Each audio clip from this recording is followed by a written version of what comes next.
Bonjour les sixièmes. Donc dans le cours d'aujourd'hui, je vais vous parler des échelles. Alors bien sûr, pas ce genre d'échelle-là, encore qu'on verra sûrement un petit peu plus tard le lien entre les échelles en maths et ce genre d'échelle, mais plutôt les échelles que vous trouvez sur les cartes, en particulier en géographie.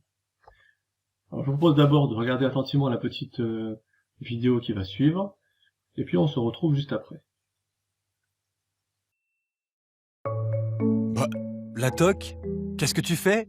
Ah, je vois, tu regardes sur la carte où tu dois livrer ces gâteaux.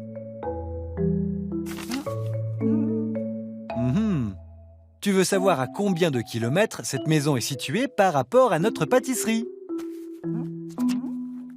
Voyons. Une carte, c'est une représentation à échelle réduite d'une ville, d'une région ou d'un pays. La première chose à faire est de savoir à quelle échelle est ta carte. Regarde, celle-ci est au 1 de 100 millième. Tu crois que cette échelle peut t'aider à calculer la distance? Sur un plan ou une carte, on représente les distances réelles en les réduisant proportionnellement. Donc, si la distance entre la pâtisserie et la maison mesure 8 cm sur la carte, alors la distance réelle est de 200 000 fois 8 cm, soit 1 600 000 cm. 1 600 000 cm! Cela peut paraître énorme, mais il faut la convertir en kilomètres. Si on divise par 100, on trouve 16 000 mètres. Et si on divise encore par 1000, cela fait 16 kilomètres. Et voilà, ta première livraison est à 16 kilomètres. Et pour les deux autres?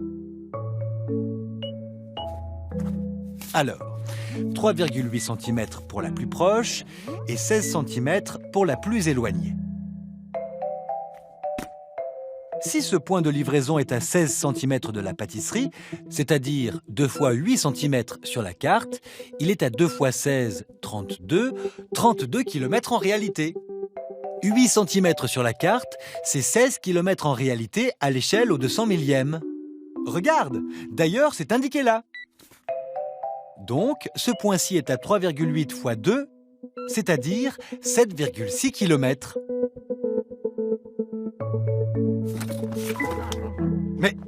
Mais, la toque! Tu aurais pu attendre la fin de mes explications!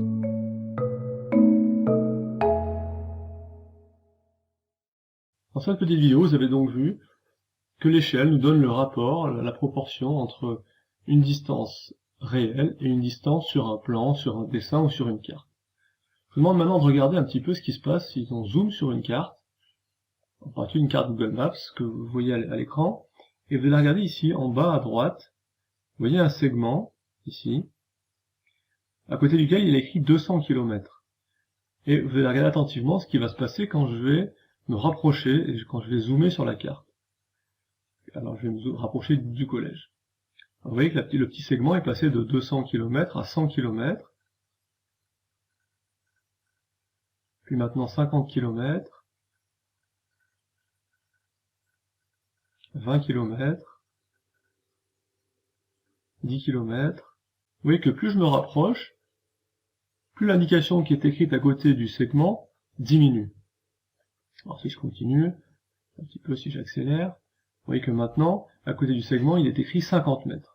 Alors ce qui veut dire que sur le plan tel que vous le voyez, un segment qui mesure cette longueur-là, autrement dit peut-être 1 cm, il correspond dans la réalité à 50 mètres.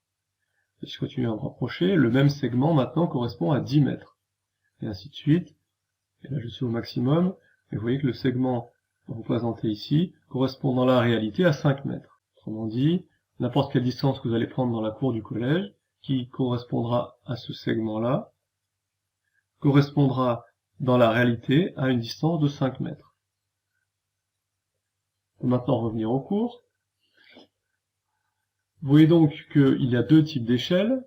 Il y a des échelles graphiques, comme on vient de le voir à l'instant sur la carte, où un segment représente une longueur dans la réalité, un segment donné sur la carte, et puis des échelles numériques, qui sont représentées sous forme de fractions. Un 50 millième, un 1 millionième, un 25 millième. Alors avant qu'on commence le cours, à proprement parler sur le cahier de leçons, peut-être quel est le rapport entre le mot échelle sur laquelle on monte, et puis cette échelle que vous voyez ici sur une carte. Le rapport, il est peut-être celui-là, c'est que, admettons que ça ressemble vaguement à une échelle. Si je la déforme un petit peu comme ceci, et puis que je lui fais faire une petite rotation, je fais tourner un petit peu, vous voyez qu'on se rapproche un petit peu de ce qu'on a observé sur la carte, qui ressemble un petit peu à une échelle. Donc, vous allez maintenant pouvoir prendre votre cahier de leçons, votre matériel, et pouvoir noter la leçon sur les échelles.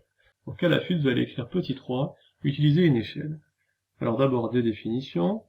Donc dans une représentation à l'échelle, les longueurs sur le dessin ou sur le plan et les longueurs réelles sont proportionnelles. Voilà la première phrase de ce qu'on va écrire. Les longueurs sur le plan, sur le dessin, ce qui est la même chose, et les longueurs réelles sont proportionnelles. Autrement dit, si j'ai deux longueurs sur le plan et qu'une est 2 fois plus grande que l'autre, et bien dans la réalité, il y aura aussi une longueur 2 fois plus grande que l'autre. Comment peut-on définir l'échelle dans cette situation? Eh bien l'échelle, c'est justement le rapport, le coefficient de proportionnalité entre ces deux distances, exprimé dans la même unité. Nous allons écrire aussi, l'échelle est le coefficient de proportionnalité entre ces deux distances, exprimé dans la même unité. Alors comment peut-on noter ça simplement? Eh bien sous la forme d'un quotient, nous allons écrire échelle égale un trait de fraction, distance sur le plan divisé par distance réelle. Alors deux possibilités pour l'échelle, soit elle va être utilisée pour représenter quelque chose de très grand, comme un pays, soit quelque chose de très petit, comme un insecte, ou un virus. Et dans ces cas-là, on a donc une échelle qui est soit inférieure, soit supérieure à 1. Donc si l'échelle est inférieure à 1, on en reparlera dans les deux exemples qui vont suivre. Donc si l'échelle est inférieure à 1, on a affaire à une réduction. C'est le cas quand on représente la carte d'une ville ou d'un pays. Et puis si l'échelle est supérieure à 1, alors nous avons affaire à un agrandissement. Alors premier exemple, un plan de ville est à l'échelle 1/4000e ou 1 sur 4000. Alors qu'est-ce que cela signifie? D'après la définition, le 1 correspond à la distance sur le plan et le 4000 à la distance réelle.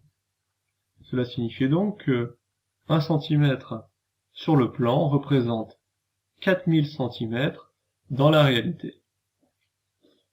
1 cm sur le plan représente 4000 cm dans la réalité, que l'on peut convertir, 4000 cm, qui est égal à 40 mètres. Ça veut dire que si, sur le plan, je mesure une distance d'un jardin, par exemple, et que je trouve 1 cm sur le plan, dans la réalité, c'est un jardin qui aura une largeur, disons, de 40 mètres. On a donc deux grandeurs proportionnelles qui sont la distance sur le plan et la distance réelle.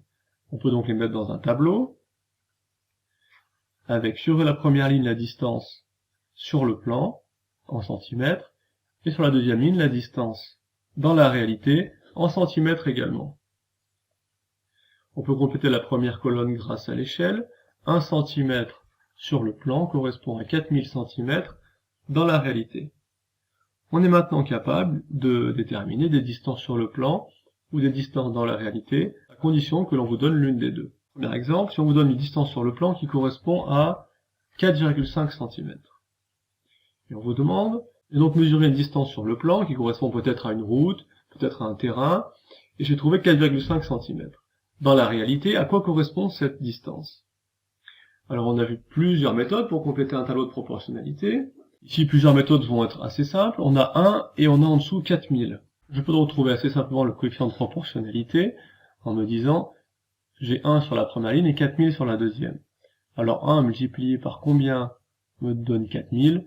Eh bien simplement 1 fois 4000. Donc on va écrire le petit coefficient de proportionnalité comme d'habitude à droite du tableau, dans une petite bulle avec une flèche, multiplié par 4000.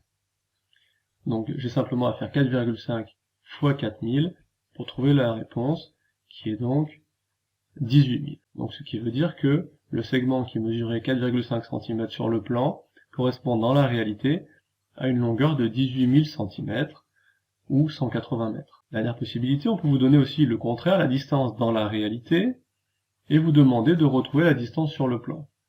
Alors on va utiliser le coefficient dans l'autre sens, autrement dit on va diviser par 4000. Donc si on vous donne par exemple 300 cm, autrement dit 3 mètres dans la réalité, à quelle distance ça va correspondre sur le plan? On va effectuer la division 300 divisé par 4000 et on trouvera 0,075 cm. Autrement dit, moins d'1 mm. Deuxième exemple, sur une photographie réalisée avec un microscope, une fourmi mesure 6 cm. Donc vous voyez tout de suite que la fourmi a été agrandie sur ce dessin. On a donc affaire à un agrandissement et donc à une échelle qui va être supérieure à 1. Alors quelle est la question? Sachant que 20 mm sur la photographie représente 1 mm dans la réalité, calculer la taille réelle de cette fourmi. Alors comment on va procéder? On va donc faire un tableau comme tout à l'heure, sauf que j'ai choisi cette fois-ci de mettre les distances réelles sur la première ligne et les distances sur la photo sur la deuxième ligne. Si vous faisiez l'inverse, ça fonctionnerait aussi très bien. On va compléter ce tableau en mettant 1 mm sur la ligne des distances réelles, puisqu'on nous disait que 1 mm dans la réalité correspondait à, et on va mettre en dessous 20 mm sur la photographie. Et puis on va écrire sur la deuxième colonne les 60 mm qui correspondent aux 6 cm mesurés sur la photographie. Alors encore une fois, c'est un tableau de proportionnalité avec plusieurs méthodes qui sont efficaces ici. La plus efficace peut-être, c'est de se rendre compte que passer simplement de 20 à 60. Comment est-ce que je passe de 20 à 60 en multipliant par 3? Donc comment je vais trouver mon résultat ici? Eh bien de la même façon en multipliant le 1 par 3. Et j'obtiens donc